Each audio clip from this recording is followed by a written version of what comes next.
ولهذا جاء بالحديث الذي يروي يزيدك إيمانا على الإيمان.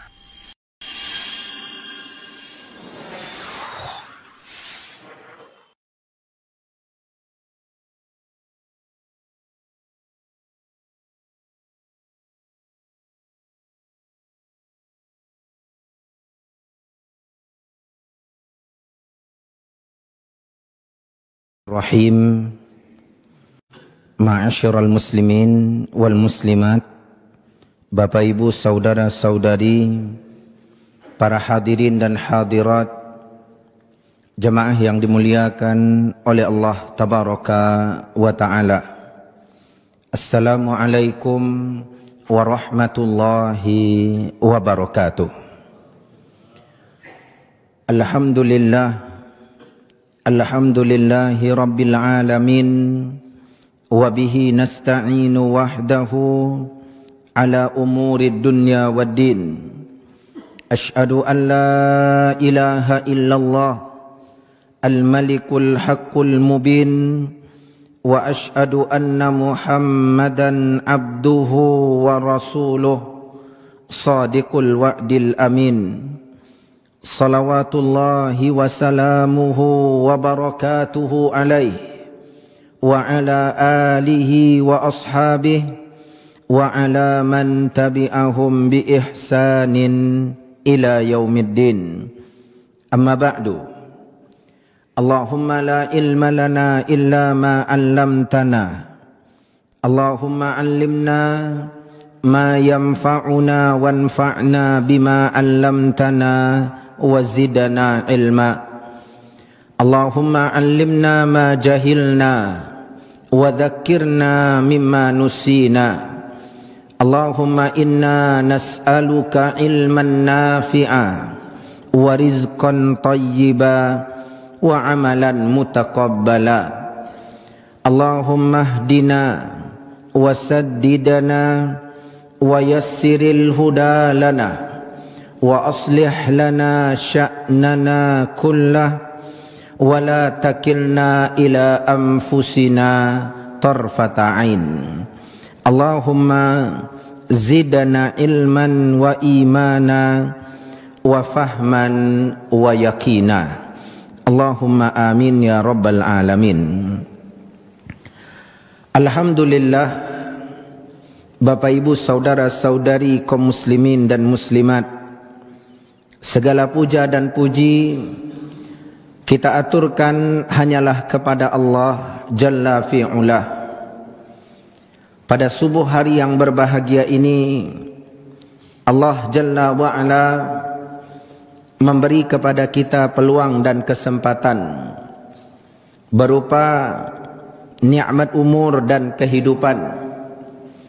Allah Tabaraka wa Ta'ala yang telah mematikan kita pada malam tadi dalam tidur kita. Allah Tabaraka wa Ta'ala pula yang kembali menghidupkan kita di subuh ini. Allah Tabaraka wa Ta'ala pula yang telah membimbing dan menuntun kita untuk mengawali hari dengan ibadah dan taqarrub kepadanya, baik pada amalan yang difardukan, begitu pula pada amalan yang disunnahkan atau dianjurkan. Bersyukur kita kepada Allah Tabaraka wa Ta'ala. Allah tidak menyerahkan pengurusan diri ini kepada diri kita tanpa ada bimbingan, tanpa ada bantuan dan pertolongan darinya. Ini merupakan salah satu tanda Allah Tabaraka wa Ta'ala mencintai dan menyayangi hamba.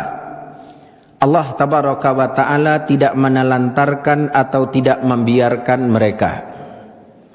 Dalam sebuah hadis yang mulia, Nabi kita tercinta Muhammad sallallahu alaihi wasallam telah bersabda, "May yuridillahu bihi khaira yufaqihu fid din." Barang siapa yang Allah Tabaraka wa Ta'ala kehendaki kebaikan untuknya, maka Allah tabaraka wa ta'ala akan memudahkan dia di dalam mempelajari dan memahami ilmu agama. Termasuk dalam makna hadis yang mulia ini, ketika Allah menginginkan kebaikan untuk seorang hamba, Allah tabaraka wa ta'ala akan memudahkan baginya di dalam mempelajari ilmu agama, di dalam menghadiri majlis ilmu. Alhamdulillah, lahul hamdu kulluh wa lahu syukru kulluh. Kita aturkan puja-puji dan syukur kita hanya kepada Allah Subhanahu wa ta'ala. Semoga ini adalah salah satu tanda Allah mencintai dan menyayangi kita. Allah mudahkan kita untuk mempelajari kebaikan, untuk menerima kebaikan, dan untuk mengamalkan kebaikan. Semoga Allah tabaraka wa ta'ala senantiasa menuntun dan membimbing ayunan tangan dan langkahan kaki kita untuk terus berada di atas jalan kebenaran. Dan Allah tabaraka wa ta'ala tidak membiarkan atau menelantarkan kita walaupun hanya dalam satu kedipan mata. Bapak ibu saudara saudari, kaum muslimin dan muslimat, jamaah yang dimuliakan oleh Allah tabaraka wa ta'ala. Iman merupakan salah satu nikmat dan karunia yang agung dan mulia. Allah tabaraka wa ta'ala memberikan dunia dan kenikmatannya kepada setiap manusia, baik yang Allah cintai dan yang Allah tabaraka wa ta'ala tidak cintai.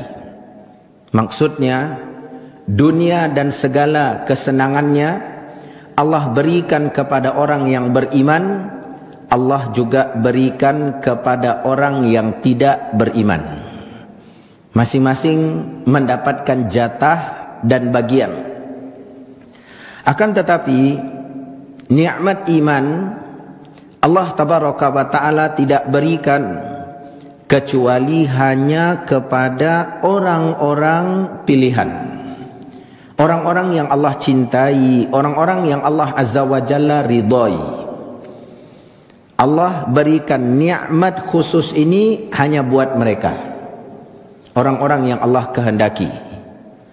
Maka Bapak ibu saudara saudari kaum muslimin, bila kita menyadari iman merupakan salah satu nikmat dan karunia, selayaknya dan sepantasnya lah buat kita untuk mensyukuri nikmat dan karunia ini.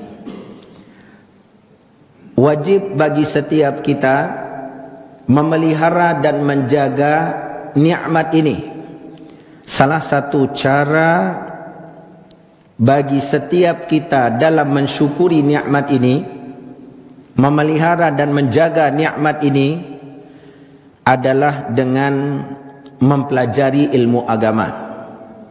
Dan yang kita lakukan di dalam perjalanan kita mempelajari ilmu agama, di antaranya adalah mempelajari kitabullah Al-Quranul Karim, baik mempelajari cara membacanya dan menghafalkan ayat demi ayat yang terdapat di dalamnya, atau mempelajari kitabullah dengan mempelajari makna dan kandungannya, belajar tentang tafsirnya, atau yang ketiga kita belajar melatih diri, mendidik diri untuk dapat menerapkan dan mengamalkan panduan Al-Quran dalam kehidupan. Ini adalah tahapan, ini adalah anak tangga dalam interaksi kita dan hubungan kita dengan Al-Quran. Di mana kaum muslimin ketika kita mau membaca, kemudian menghafal ayat demi ayat, kita juga mau mempelajari makna dan kandungan yang terdapat di dalamnya, lalu kita berusaha menerapkan dan mengamalkan di dalam kehidupan, Di antara buah dan faedah yang akan kita dapatkan, iman kita akan meningkat dan menguat. Di subuh ini ma'asyiral muslimin, kita akan melanjutkan lagi menyelami hikmah-hikmah dan mutiara-mutiara berharga yang terdapat di dalam Al-Quran. Di dalam surat Fatir, dimulai dari ayat 29 hingga ayat 37. Semoga Allah tabaraka wa ta'ala memberikan taufik dan kemudahan sebagaimana kita berharap. Semoga Allah tabaraka wa ta'ala berikan tambahan iman, tambahan ilmu, tambahan pemahaman dan juga keyakinan. Kita menuju ma'asyiral muslimin kepada dua ayat yang mulia, ayat 29 hingga ayat 30. Allah tabaraka wa ta'ala berfirman, Innal ladhina yatluna kitaballahi wa aqamus salah wa anfaqu mimma razaqnahum sirran wa alaniyah yarjuna tijaratan lan tabur liwafiyahum ujurahum wa yazidahum min fadlih innahu ghafurun syakur. Sesungguhnya orang-orang yang membaca kitab Allah dan menegakkan salat dan menginfakkan sebagian yang Allah tabaraka wa ta'ala telah berikan, sebagian yang telah kami berikan kepada mereka, baik dalam keadaan diam-diam, yakni sembunyi-sembunyi, dan dalam keadaan terang-terangan, terlihat, nampak, diketahui bentuk sedekahnya atau nominalnya. Yarjuna tijaratan lan tabur, mereka mengharapkan perdagangan yang sama sekali tidak akan merugikan. Allah tabaraka wa ta'ala hendak menyempurnakan pahala mereka. Allah hendak menambahkan kebaikan dan keutamaan dari Allah buat mereka. Sesungguhnya Allah zat yang maha pengampun lagi maha mensyukuri. Surat Fatir ayat 29 hingga ayat 30. Perhatikan ibadallahil mu'minin, dua ayat yang mulia ini. Allah tabaraka wa ta'ala yang menciptakan manusia, Allah juga yang mengetahui bagaimana kecondongan dan kecenderungan yang ada pada manusia. Di antara kecondongan dan kecenderungan yang ada pada manusia, mereka selalu memikirkan, selalu ingin meraih dan mendapatkan keuntungan dan laba dari setiap transaksi yang mereka lakukan, dari sebuah bisnis dan usaha yang mereka jalankan. Ini kira-kira kita kalau kita jalankan kita dapat apa? Kita dapat berapa? Hitungan-hitungan itu ya sudah diketahui oleh manusia. Ini kalau dijalankan segini dapatnya. Ini kalau dikembangkan sekian tahun lagi segini yang akan terkumpul. Kecondongan dan kecenderungan ini ma'asyiral muslimin terbukti ketika Allah tabaraka wa ta'ala menyebutkan di dalam Al-Quran, Zuyyina linnasi hubbus syahawati minan nisa wal banina wal qanatiril muqantarati minadh dhahabi wal fiddah wal khaylil musawwamati wal an'ami wal harth dzalika mata'ul hayatid dunya wallahu indahu husnul ma'ab. Surat Ali Imran ayat yang ke-14.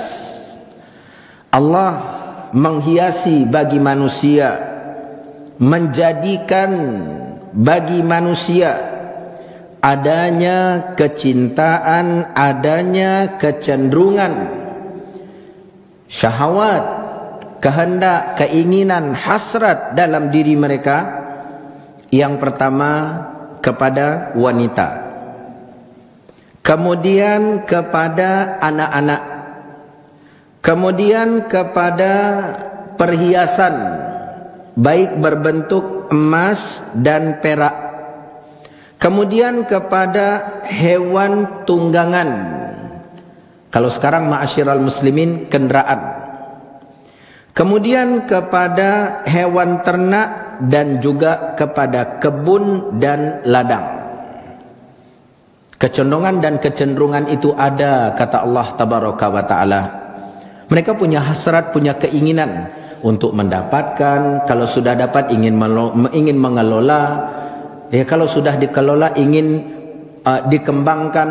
Kalau sudah mendapatkan untung dan laba, ingin dapat lebih banyak lagi. Allah Tabaraka wa Ta'ala mengingatkan, dzalika mata'ul hayatid dunya. Itu adalah perhiasan dunia. Jadi kaum muslimin, sebelum kita mencari dan ingin mendapatkan dunia atau mengejar dunia dan kenikmatannya, pahami terlebih dahulu apa hakikat dunia itu. Allah menegaskan di sini, yang kalian cari ini semuanya adalah perhiasan dunia. Dunia kita ketahui bersifat fana, sementara. Jadi yang kalian ingin dapatkan, yang kalian ingin kumpulkan, ini semua bersifat sementara. Baik sementara ma'asyiral muslimin, kalian menikmatinya, karena baru mau menikmati, wafat, meninggal dunia. Bahkan ada yang sudah mencari, mengumpulkan. Pas dia ingin menikmati, meninggal dunia. Yang dia cari dinikmati oleh ahli warisnya. Ada pula ma'asyiral muslimin yang sempat menikmati, tapi kemudian nikmat itu berlalu pergi meninggalkannya. Karena bersifat sementara. Dia sama seperti dunia. Allah mengatakan, wallahu indahu husnul ma'ab. Di sisi Allah ada sebaik-baik pahala, ada sebaik-baik ganjaran. Allah tahu manusia memang punya kecenderungan, punya kecondongan memikirkan untuk mendapatkan keuntungan, memikirkan ingin mendapatkan laba, cuan. Allah Tabaraka wa Ta'ala tahu. Maka Allah Azza wa Jalla datangkan di dalam Al-Quran beberapa penamaan terhadap amal saleh yang seharusnya dikerjakan oleh manusia, yang seharusnya kefokusan manusia, keseriusan mereka tertuju kepada amal saleh, amal kebaikan yang mereka harus kerjakan, yang mereka harus habiskan waktu mereka, kerahkan segala daya dan upaya yang ada. Karena itu yang akan mereka bawa, yang kenikmatan dunia dengan segala kenikmatan yang telah kita sebutkan tadi. Dunia dan segala kenikmatan yang telah kita sebutkan tadi dari surat Ali Imran, itu semua akan ditinggal. Ditinggal mati. Tidak dibawa bersama untuk pergi. Yang dibawa bersama untuk pergi itu amal soleh. Maka Allah Tabaraka wa Ta'ala dalam hal ini, ma'asyiral muslimin, memberi penamaan amal soleh itu di dalam Al-Quran dengan penamaan yang Allah harapkan manusia mendengar dan memperhatikan. Ada 4 penyebutan amal soleh di dalam Al-Quran setentang kecondongan dan kecenderungan manusia untuk mendapatkan laba dan keuntungan. Yang pertama, Allah menamakan amal soleh di dalam Al-Quran modal yang Allah berikan kepada kita berupa umur dan kemampuan melakukan amal soleh, Allah sebutkan pertama dengan kata bay'un. Bay'un itu ma'asyiral muslimin artinya adalah jual beli. Apakah engkau mau menjual, memberikan sesuatu yang berharga kepada Allah? Ketahuilah Allah Azza wa Jalla akan membeli dengan harga berlipat ganda, dengan sesuatu yang mahal, tidak terbeli oleh dunia dan segala perhiasannya. Allah sebutkan dalam surat At-Taubah ayat 111. Kata Allah tabaraka wa ta'ala, fastabshiru bibay'ikumul ladzi bay'tum bih. Wahai orang-orang yang beriman, bergembiralah kalian dengan jual beli yang telah kalian lakukan. Allah menamakan amal soleh yang kalian lakukan, segala yang kalian telah kerahkan untuk melakukan amal soleh itu sebagai bentuk jual beli, transaksi dengan Allah tabaraka wa ta'ala. Bergembiralah kalian orang-orang yang beriman. Kaum muslimin jamaah yang dimuliakan oleh Allah tabaraka wa ta'ala, bila dilihat dalam surat At-Taubah ayat 111, apa yang dilakukan oleh orang-orang yang beriman? Mereka ma'asyiral muslimin berjihad di jalan Allah. Mereka memberikan modal yang Allah titipkan kepada mereka. Pertama, harta. Yang kedua, tenaga, yakni raga mereka. Lalu kemudian mereka juga siap memberikan buat Allah Azza wa Jalla nyawa, umur, waktu, kehidupan. Untuk apa? Untuk membela agama Allah tabaraka wa ta'ala. Maka Allah mengatakan ini sungguh jual beli yang mengembirakan dan menguntungkan. Kenapa kaum muslimin? Allah akan beli itu dan Allah akan gantikan dengan surga. Ala inna sil'atallahi al-ghaliyah. Bukankah yang Allah tawarkan kepada manusia sesuatu yang mahal? Ketahuilah yang Allah tawarkan kepada manusia itu adalah surga. Ini yang pertama. Yang kedua, Allah menamakan amal soleh di dalam Al-Quran dengan sebutan syira'. Tadi bay'un, jual beli. Sekarang syira'. Artinya ma'asyiral muslimin, Allah Azza wa Jalla membeli. Kalau tadi menjual, sekarang membeli. Kalian mau jual, Allah akan beli. Dan di ayat yang sama, dalam hal ini surat At-Taubah ayat 111, Allah mengatakan Allah akan beli. Artinya yang kalian persembahkan untuk ibadah kepada Allah tidak akan sia-sia. Allah akan beli. Ya, kalimat ini kaum muslimin kadang-kadang kita dengarkan di dalam percakapan atau di dalam keseharian. Lu jual, gua beli. Tapi berapa sanggupnya kita membeli? Ya, kadang-kadang juga bukan barang kaum muslimin. Ini hanya dalam apa? Dalam ungkapan menggertak atau hendak menjatuhkan mental lawan. Ya, maksudnya dia ingin berantem, ingin berkelahi. Lu jual, gua beli. Begitu kata dia. Allah Azza wa Jalla enggak main-main. Anda jual tenaga Anda, harta Anda, umur Anda, bahkan nyawa, Allah akan beli. Allah akan gantikan dengan sesuatu yang mahal, surga. Allah mengatakan dalam surat At-Taubah ayat 111, Innallaha ashtara minal mu'minina anfusahum wa amwalahum bi anna lahumul jannah. Allah mengatakan sesungguhnya Allah ishtara, Allah membeli.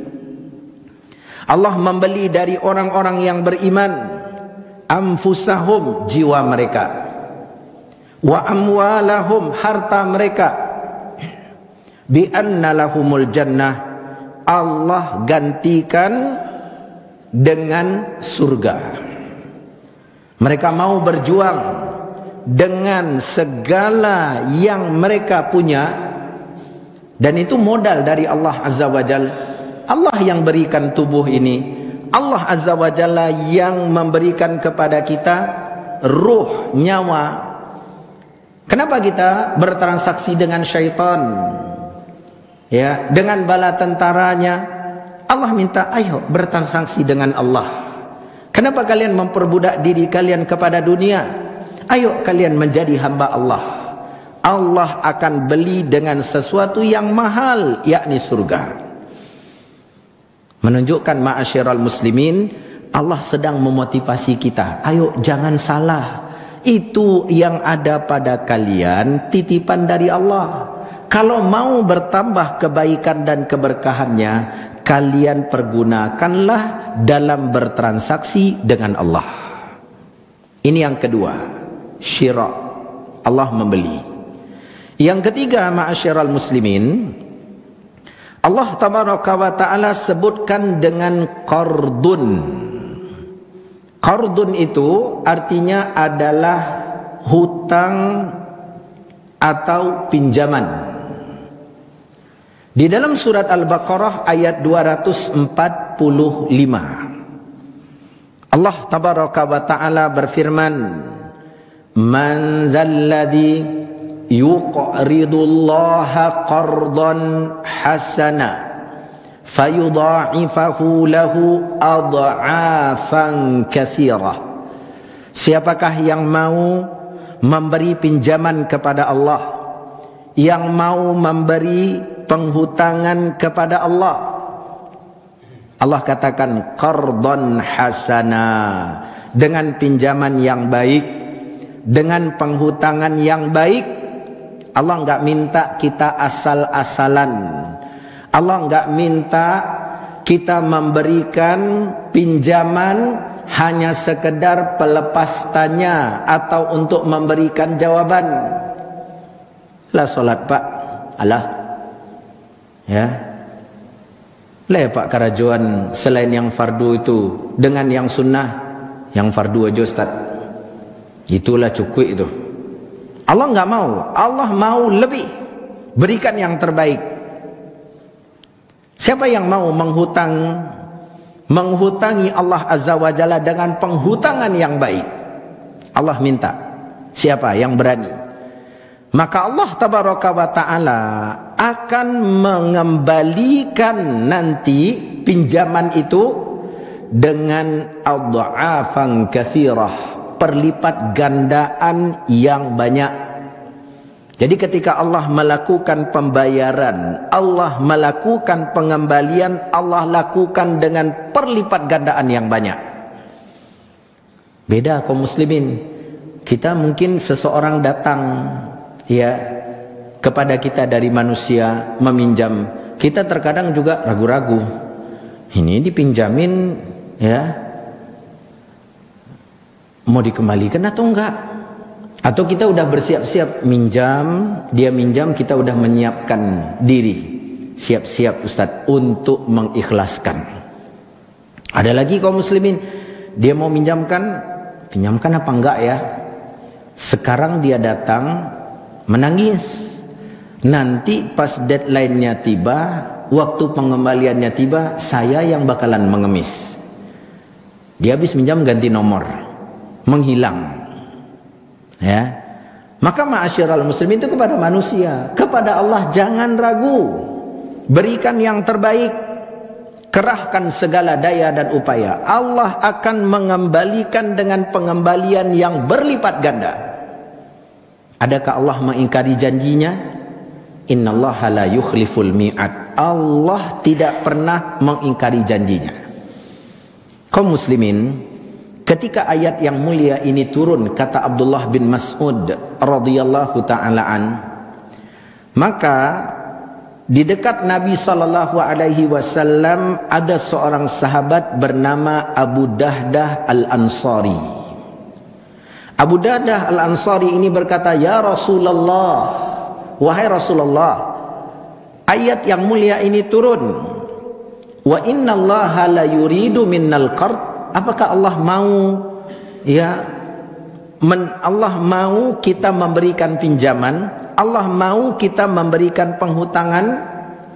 Nabi SAW mengatakan, "Na'am ya Abu Dahdah, benar. Allah meminta kepada hamba siapa yang mau menghutangi Allah Azza wa Jalla." Padahal kaum muslimin yang ada pada kita itu semuanya milik Allah, bukan punya kita. Tapi Allah mengatakan mau meminjamkan kepada Allah. Allah bahkan katakan akan Allah kembalikan dengan perlipat gandaan yang banyak. Maka Nabi mengatakan, "Benar wahai Abu Dahdah." Lalu Abu Dahdah mengatakan, "Wahai Rasulullah, izinkan aku memegang tanganmu." Nabi SAW memberikan tangan beliau. Lalu berkata Abu Dahdah, "Wahai Rasulullah, aku hendak menghutangi Allah Azza wa Jalla. Dalam artian aku ingin berinfak, bersedekah dengan kebun milikku yang saat ini kita berada di depannya." Itu luas, ma'asyiral muslimin. Dia katakan semuanya wahai Rasulullah. Bukan sebelah kanannya saja, bukan bagian kirinya saja, bukan pula untuk saya bagian depan yang mau saya sedekahkan yang bagian belakangnya Rasulullah. Enggak, semuanya. Semuanya ya Rasulullah, saya infakkan, saya sedekahkan, saya jadikan bentuk penghutangan kepada Allah, semuanya. Bahkan wahai Rasulullah, di dalam kebun ini ada rumah. Di dalam rumah itu ada Ummu Dahdah, istri saya dan anak-anak. Rumah itu juga saya infakkan dan sedekahkan karena berada di dalam kebun ini. Lalu kemudian dia beranjak meninggalkan Nabi SAW, masuk ke dalam kebunnya. Lalu menuju ke rumahnya, dia berkata, "Ya Ummu Dahdah, wahai istriku Ummu Dahdah, ukhruji, keluarlah engkau dari rumah itu. Karena sesungguhnya rumah itu dan semua wilayah kebun yang ada ini saya sudah hutangkan kepada Allah, saya sudah infakkan di jalan Allah. Keluarlah engkau dan anak-anakmu." Keluar kaum muslimin. Ummu Dahdahnya keluar, dia bawa anak-anaknya, dia bawa beberapa keperluan dan kebutuhan mereka.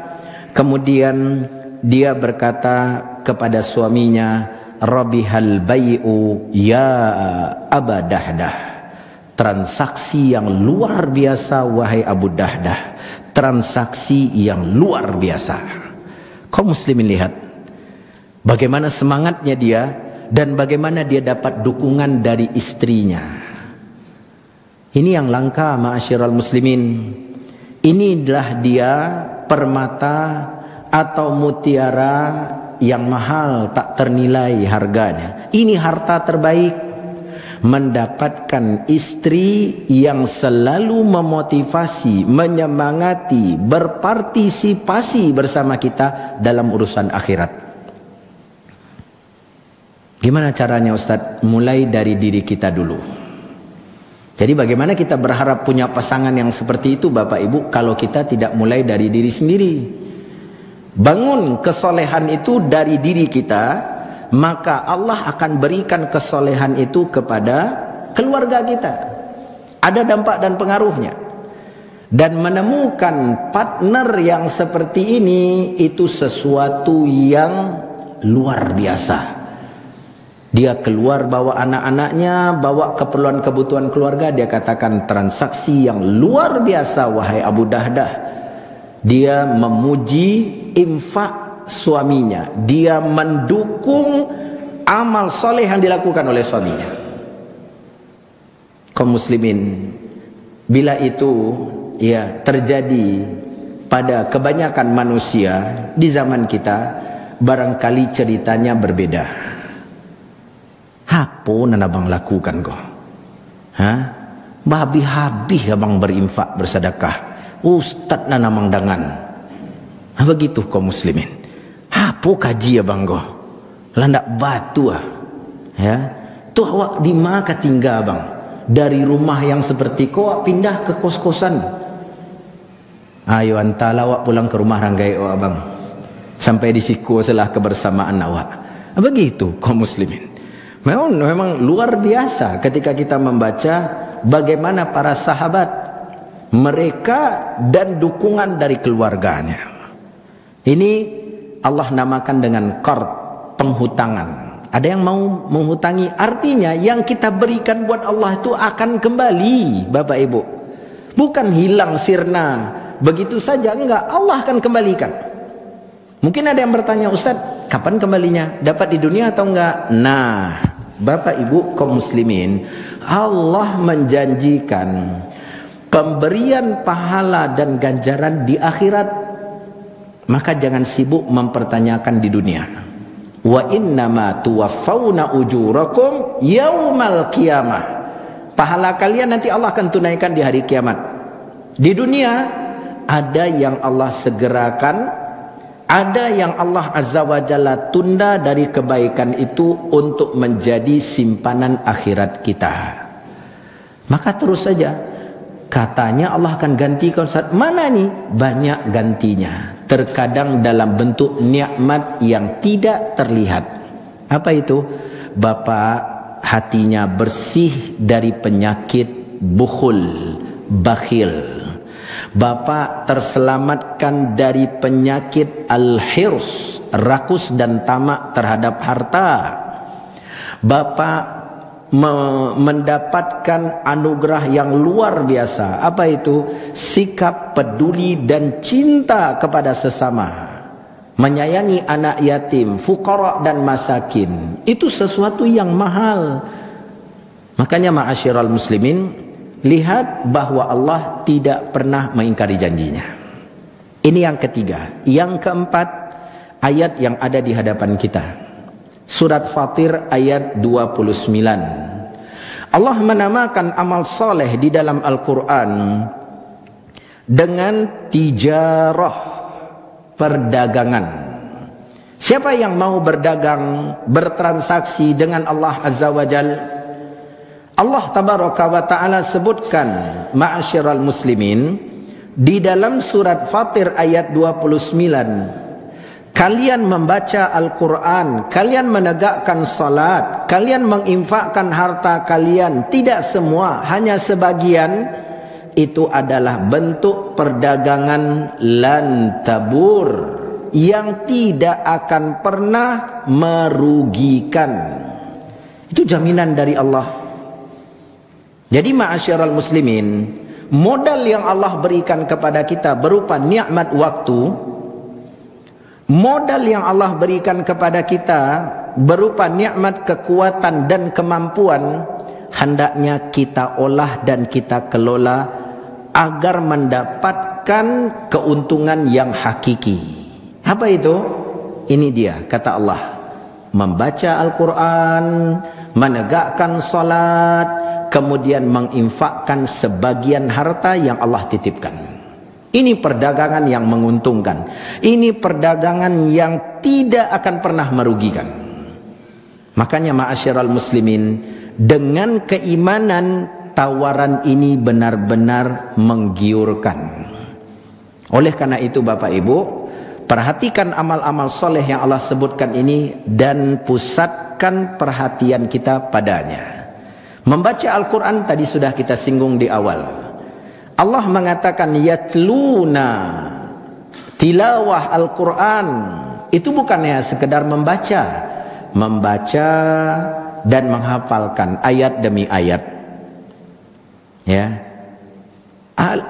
kan selesai ke Ustaz 30 juz, mulai aja lah Pak. Ya, kalau nak panjang umur ke Ustaz, pas 29 tinggal sajuz le meninggal, tak apa-apa Pak. Mulai saja, hafal ayat demi ayat, tambah hafalan. Ya, membaca dan menghafal. Habis waktu kita, betul.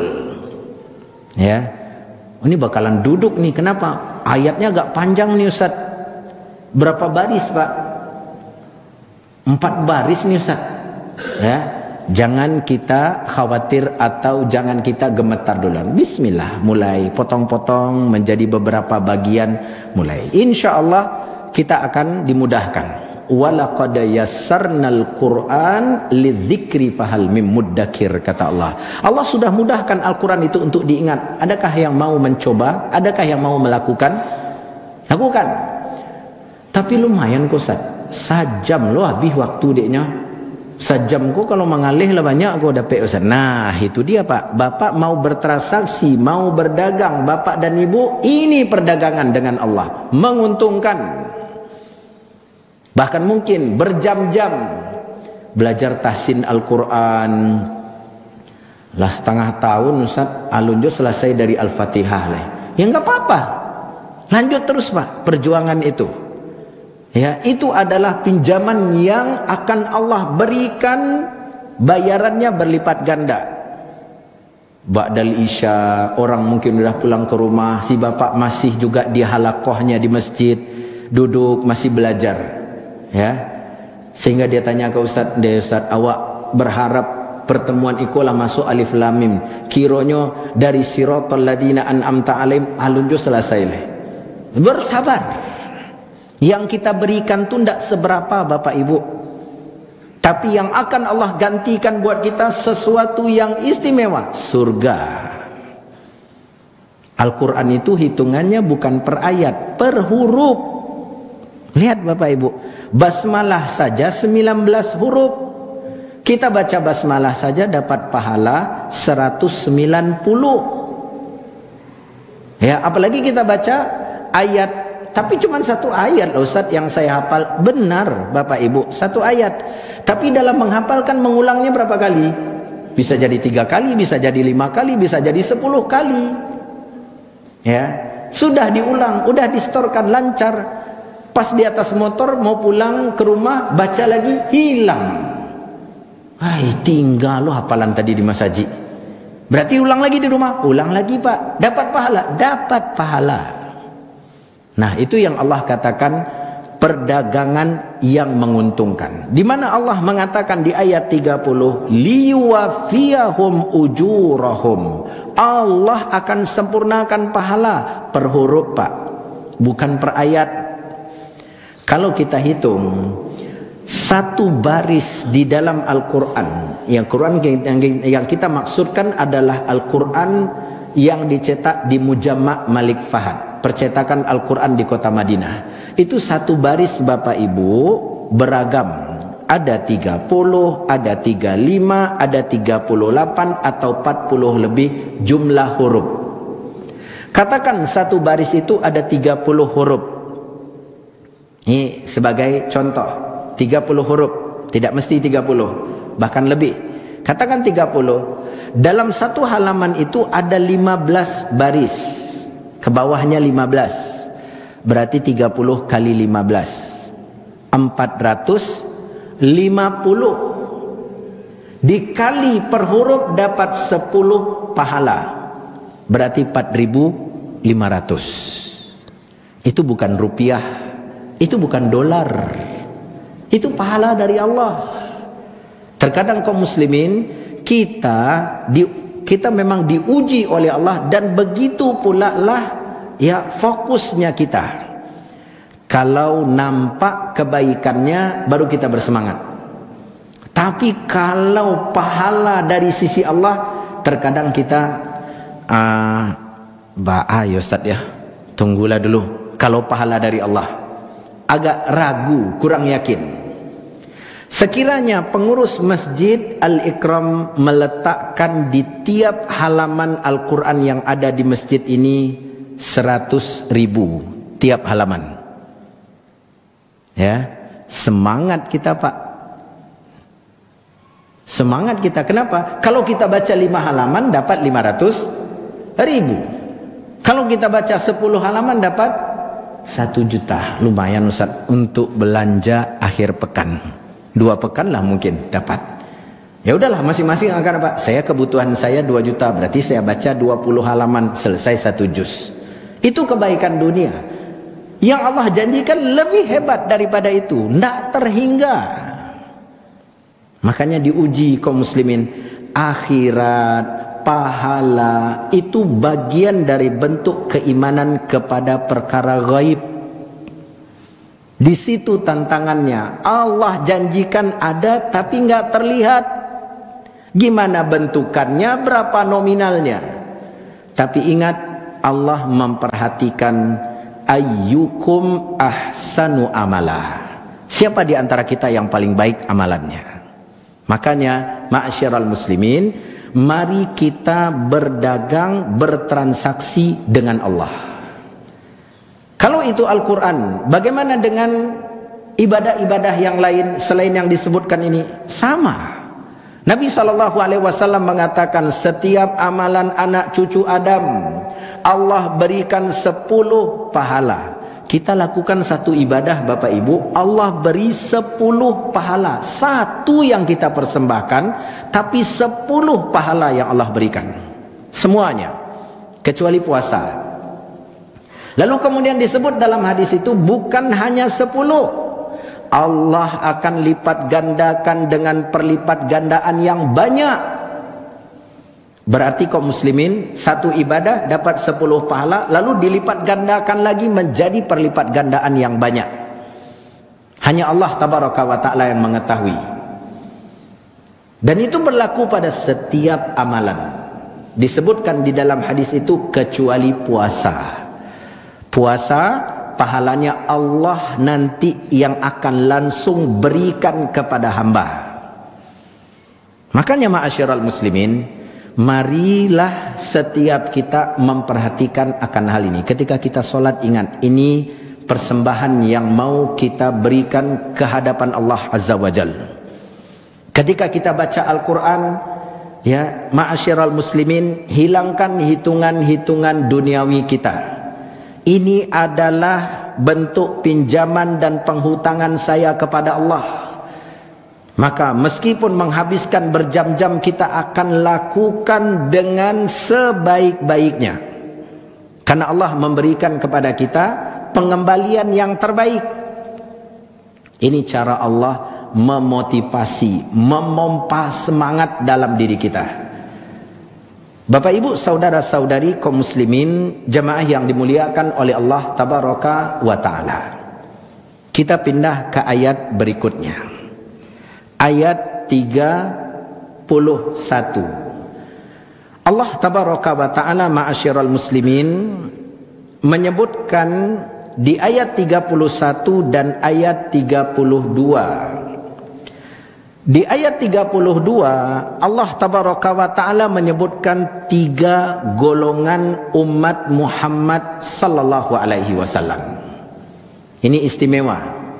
Pada umat-umat terdahulu Allah menyebutkan pembagian mereka cuma 2. Mereka cuma terbagi kepada 2. Tapi pada umat Muhammad sallallahu alaihi wasallam Allah sebutkan 3. Apa 3 golongan dari umat Muhammad sallallahu alaihi wasallam yang Allah sebutkan dalam surat Fatir ayat 32? Yang pertama, zalimun linafsih. Mereka orang-orang yang zalim kepada dirinya. Ini yang pertama. Siapakah mereka ma'asyiral muslimin? Al-Imam Al-Hafidh Ibnu Katsir rahimahullah mengatakan di dalam tafsirnya, orang yang zalim kepada dirinya ini al-murtakibu li ba'dil muharramat. Dia mengerjakan sebagian yang Allah haramkan, sebagian yang Allah haramkan dia kerjakan. Kemudian at-tariku li ba'dil wajibat. Dia juga meninggalkan sebagian yang Allah wajibkan. Jadi sebagian yang Allah telah haramkan dia kerjakan. Sebagian yang Allah perintahkan dia tinggalkan. Allah namakan dengan zalimun linafsih, orang yang zalim kepada dirinya. Golongan yang kedua, muqtasidun, orang yang bersahaja. Seperti apa mereka yang bersahaja? Mereka orang-orang yang menegakkan perkara yang Allah wajibkan, mereka kerjakan. Mereka kerjakan apa yang Allah wajibkan. Mereka meninggalkan apa yang Allah haramkan, mereka tinggalkan. Yang wajib dikerjakan, yang haram ditinggalkan. Namun mereka tidak begitu aktif atau tidak begitu disiplin pada perkara yang dianjurkan. Jadi yang wajib dikerjakan, yang haram ditinggalkan, tapi yang sunnah tidak begitu aktif, tidak begitu kontinu, tidak begitu disiplin. Ya, terkadang dikerjakan, terkadang malah terlalaikan. Tapi ingat, perkara yang dianjurkan, bukan yang wajib. Beda dengan yang pertama. Mereka mencukupkan diri dengan yang wajib. Mereka tidak mencoba untuk menambah dengan yang sunnah yang dianjurkan. Ini muqtasid bersahaja. Golongan yang ketiga, Allah tabaraka wa ta'ala sebutkan dengan sabiqun bil khairat. Orang-orang yang berlomba-lomba di dalam kebaikan. Mereka berlomba-lomba dalam kebaikan. Tabaraka wa ta'ala, ma'asyiral muslimin, menyebutkan mereka ini lebih baik dan lebih sempurna daripada dua golongan sebelumnya.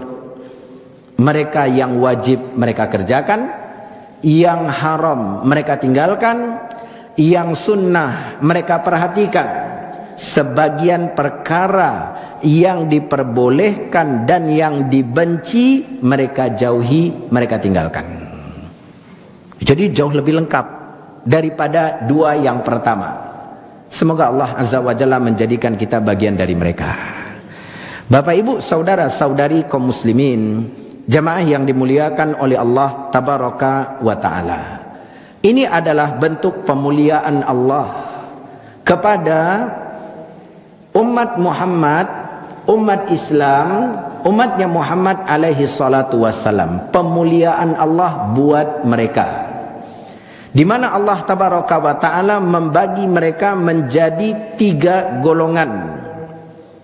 Karena Allah benar-benar ingin berikan kebaikan dan kemuliaan buat mereka. Kalau umat terdahulu hanya 2. Di antara mereka ada yang dapat petunjuk, di antara mereka ada yang fasik. Selesai. Tapi pada umat Muhammad sallallahu alaihi wasallam ada golongan yang di tengah. Yang pertama zalim, banyak berbuat kejahatan dan banyak meninggalkan perkara yang diwajibkan. Kemudian ada yang terbaik, semangat melakukan kebaikan, berhati-hati dalam meninggalkan keburukan. Lalu ada di tengah-tengah golongan nomor 2. Yang wajib dia kerjakan, yang haram dia tinggalkan, tapi tidak begitu aktif, tidak begitu disiplin, tidak begitu giat dalam perkara-perkara yang dianjurkan. Ada 3. Mari kita lihat ma'asyiral muslimin faedah yang lain. Setelah Allah menyebutkan bagaimana Al-Quran Allah turunkan dengan kebenaran, Allah tabaraka wa ta'ala jadikan Al-Quran itu sebagai sebab kemuliaan buat umat ini. Sesiapa yang ingin kemuliaan, carilah kemuliaan itu dengan Al-Quran. Tadi sudah kita sebutkan, membaca, menghafal, mempelajari tafsirnya, kemudian menerapkan, mengamalkan. Itu sebab kemuliaan buat hamba. Maka Allah sebutkan tingkatan-tingkatan yang ada pada umat ini. Mari Bapak Ibu kita muhasabah diri kita. Kita itu berada di golongan dan di tingkatan yang keberapa? Yang mana nih? Apakah kita orang yang sabiqun bil khairat? Kayaknya ragu awak Ustaz. Apakah muqtasid? Ya barik je Ustaz, muqtasid gitu kan. Kadang-kadang yang wajib ini banyak juga yang terlalaikan. Berarti zalim Pak. Awak nak berani mengatakan Ustaz. Nah, terus yang mana? Masing-masing kita lihat di posisi mana kita berada. Perhatikan Bapak Ibu, faedah yang hendak kita selami di antaranya. Allah menyebutkan Golongan yang pertama, zalimun linafsih, zalim kepada diri. Allah ingin memahamkan bahwa dosa dan maksiat apabila kita kerjakan, yang akan rugi bukan Allah, bukan orang lain. Yang akan rugi akibat dari dosa dan maksiat itu kita sendiri. Makanya Bapak Ibu, ketika kita tegakkan solat, kita baca Al-Quran, kita berinfak, yang dapat keuntungan siapa? Ya kita. Ketika kita lalaikan, kita tinggalkan, yang akan rugi siapa? Ya kita. Saya tak berinfak, Ustaz. Kenapa Pak? Lagi nggak mood aja Ustaz. Lagi nggak semangat aja. Ya udah, Bapak yang akan kehilangan kesempatan baik. Saya nggak infak Ustaz ke kota infak masjid ini, biar ya pengurusnya nanti kewalahan, kesusahan. Lah, tidak. Rumah Allah tabaraka wa ta'ala, masjid-masjid yang ada, Allah azza wa jalla yang akan menanggung dan menjamin ya kebaikan dan rezeki yang akan sampai ke sana. Ada atau tidak ada kita berinfak untuk rumah Allah, Allah azza wa jalla yang akan memelihara dan menjaganya. Kenapa kita merasa kita punya andil dan peran? Wah, kalau saya berinfak beruntung nih mereka, kalau saya nggak berinfak rugi mereka. Kita yang akan rugi sendiri. Semua dosa dan maksiat adalah bentuk penganiayaan terhadap diri sendiri, bentuk merugikan diri sendiri. Ini ungkapan yang luar biasa dari Allah. Pahami, zalimun linafsi. Termasuk dalam hubungan dengan manusia, kaum muslimin, kita melawan ke orang tua, yang rugi siapa? Kita. Ya, mungkin orang tua terlihat sedih, terlihat bercucuran air matanya, tapi yang rugi kita. Anak yang durhaka kepada orang tua, hilang keberkahan dalam hidupnya. Siapa yang rugi? Semakin sulit dan rumit segala urusan dan usahanya. Siapa yang rugi? Anak yang durhaka, bukan orang tua. Begitu juga kita menyakiti hati dan perasaan seseorang, saudara kita. Yang rugi siapa? Kita. Kita menghibahi seseorang, yang rugi siapa? Kita. Jadi ma'asyiral muslimin, Allah ingin memahamkan dosa dan maksiat bentuk penganiayaan terhadap diri, bentuk kezaliman terhadap diri sendiri. Kezaliman itu ada 3. Kalau kita selamat dari 2, belum tentu kita selamat dari yang satunya. Kezaliman yang pertama pada hak Allah, dan yang paling besar berbuat syirik, menyekutukan Allah tabaraka wa ta'ala. Yang kedua, kezaliman pada hak manusia, mengambil, merampas hak milik manusia dengan cara yang tidak benar. Ini kezaliman yang kedua pada hak manusia. Yang ketiga, kezaliman pada diri sendiri. Di antaranya Bapak Ibu, kita berbuat dosa, kita berbuat maksiat, itu bentuk merugikan diri sendiri. Di antaranya Bapak Ibu, kita nggak semangat melakukan kebaikan. Kalaupun melakukan perkara yang fardu, kita terkadang juga bersahaja atau tidak sepenuh hati, atau hanya sekedar melepas kewajiban saja. Rugi. Maka kalau kita tidak menyekutukan Allah, tidak berbuat zalim kepada manusia, kita telah berbuat zalim kepada diri sendiri. Harusnya pagi hari bisa berzikir, baca zikir pagi, baca Al-Quran, ini malah nggak dilakukan. Harusnya dengan harta yang Allah lebihkan, kita bisa berinfak di jalan Allah, ya, menjadi sosok yang menghadirkan manfaat yang banyak untuk manusia. Kita nggak lakukan, maka kita yang akan rugi. Ini ya diantara faedah yang bisa kita sebutkan. Kemudian faedah berikutnya, sebelum kita tutup pelajaran kita, ini diungkapkan oleh para ulama bagi yang benar-benar mau memperhatikan. Berhati-hati Bapak Ibu. Kita bisa semangat dalam melakukan kebaikan. Kita bisa berperan dan berandil dalam setiap lini kebaikan itu dengan izin dari Allah. Perhatikan ketika Allah mengatakan golongan yang ketiga, sabiqun bil khairati biiznillah. Mereka bisa berlomba-lomba dalam kebaikan dengan izin dari Allah.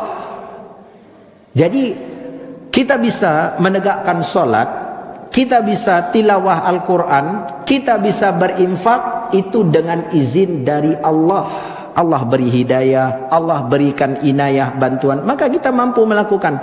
Kalau bertopang kepada diri sendiri saja, niscaya ini semua tidak akan dapat kita kerjakan. Nabi SAW kaum muslimin di perang Ahzab ketika menggali parit, memecahkan batu keras yang ada, beliau mengatakan di dalam ungkapannya, beliau mengatakan laulallah mahtadaina wala sallaina wala tasaddaqna. Mengingatkan diri dan para sahabat, kalau Allah enggak beri petunjuk kepada kita, kita ini enggak akan dapat petunjuk untuk berada di atas Islam dan iman. Kalau Allah enggak beri petunjuk kita, kita enggak akan bisa solat, kita enggak akan bisa sedekah. Maka jangan bersandar kepada diri sendiri. Ingat, ini semua bantuan dan kemudahan dari Allah. Intinya Allah menegaskan ini agar kita tidak terkena penyakit ujub. Jangan bangga Bapak Ibu, kebaikan yang kita lakukan itu belum seberapa dengan kebaikan yang Allah telah antarkan ke hadapan kita. Maka jangan pernah menghitung-hitung kebaikan.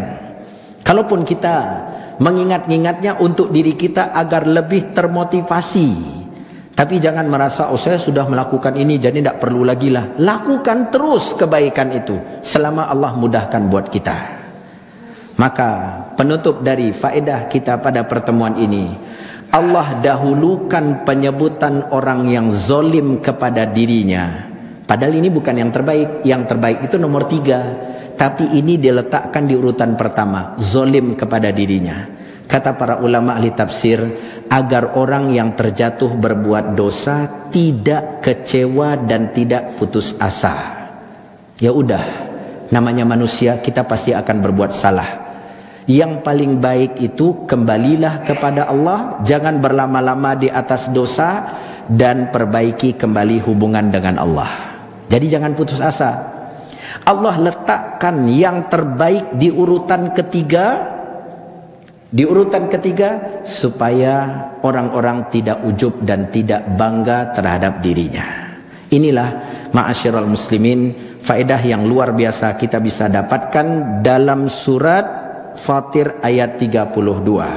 Setelah Allah sebutkan 3 amalan bentuk transaksi dengan Allah, lalu Allah sebutkan pula bagaimana 3 tipe dari umat Muhammad sallallahu alaihi wasallam. Semoga apa yang kita pelajari berguna dan bermanfaat, memberikan kepada kita tambahan ilmu, tambahan keimanan, pemahaman dan keyakinan. Mari kita terus memperbaiki diri dan amalan.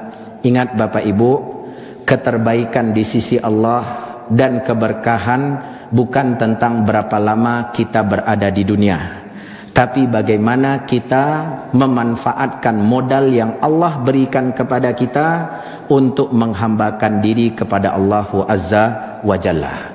Orang yang paling beruntung, paling berkah hidupnya, yang paling banyak melakukan amal soleh dalam hubungan dengan Allah, dan banyak melakukan amal kebaikan dalam rangka memberi kebaikan dan manfaat kepada manusia. Allahumma ja'alil hayata ziyadatan lana fi kulli khair. Ya Allah, jadikan nikmat hidup yang Kau berikan kepada kami peluang dan kesempatan untuk menambah kebaikan. Wa ja'alil mauta rahatan lana min kulli syarr. Dan jadikanlah kematian yang Kau tetapkan buat kami sebagai penghenti dan pemutus dari segala kejelekan dan keburukan. Demikian, barakallahu fikum jami'an wa jazakumullahu khaira wa sallallahu wasallam wa baraka wa an'am ala nabiyyina wa habibina Muhammad wa ala alihi wa sahbihi wasallam. Walhamdulillahi rabbil alamin. Wassalamualaikum warahmatullahi wabarakatuh.